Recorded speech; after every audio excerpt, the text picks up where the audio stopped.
స్పైన్కి surgery చేస్తే వచ్చే రిస్కులు ఏమిటో తెలుసా మీకు? నొప్పి పెరిగిపోవచ్చు.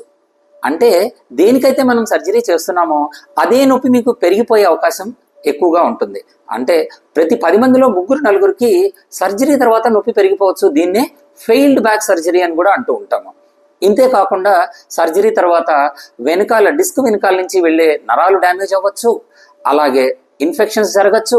ఏవైతే మనము లోపల స్పైన్కి సర్జరీ కోసం వేసిన ఇంప్లాంట్స్ ఏవైతే ఉంటాయో, స్క్రూలు రాడ్లు వేసి ఫిక్స్ చేస్తామో వాటి వల్ల పేషెంట్ ముందుకి వంగలేక, మీరు కావాల్సిన పనులు చేసుకోలేక చాలా ఇబ్బంది పడుతూ ఉంటాము.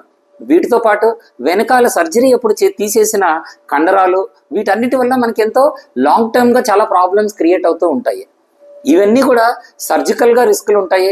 అంతేకాకుండా ఇది చేయటానికి చేసిన ఎనస్థీసియా కోసము, దానికోసం పడుకోబెట్టిన ప్రోన్ పొజిషన్ అంటాం, ముందుకి బోర్లా పడుకోబెట్టడము ఆపరేషన్ కోసము, వీటన్నిటి వల్ల కూడా మనకి ఎన్నో రకాల రిస్కులు యాడ్ అవుతూ ఉంటాయి. వీటన్నిటినీ మనం దృష్టిలో పెట్టుకొని సర్జరీ నిజంగా మనకి అవసరం అయినప్పుడు మాత్రమే మనము సర్జరీకి వెళ్ళాలి. అది ఏమాత్రం మనకి అవసరం లేదు అని అనుకున్నప్పుడు సెకండ్ ఒపీనియన్ తీసుకొని ఎన్నో రకాల స్పైన్ ఇంటర్వెన్షనల్ ప్రొసీజర్స్, ఇలా ఎక్స్రే గైడెడ్గా ఒక నీడిల్ సహాయంతో లోపలికి వెళ్ళి డిస్క్ని బాగు చేసుకునే అవకాశాలు, స్పైన్ని ఇంప్రూవ్ చేసుకునే ఎన్నో రకాల థెరపీస్, ట్రీట్మెంట్స్ మనకి ఇప్పుడు అడ్వాన్స్డ్ క్లినిక్లో అవైలబుల్గా ఉన్నాయి.